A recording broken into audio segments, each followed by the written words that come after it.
আজকে তিনজন বন্ধু বাইকার মজা করে খামু রে। আমাকে একটু দে, ওর ফাটা ফাটা।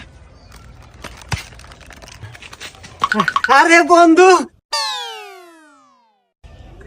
আরে বন্ধু, তুই তো একবারে ঠিক সময় আসছো, আমরা কেবল ফাটাইতেছি।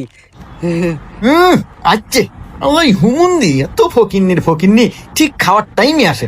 কিবরে বিদেহরি বুদ্ধি পাসি।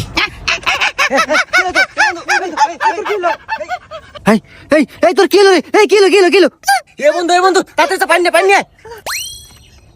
আচ্ছা আমি পানি আনতেছি।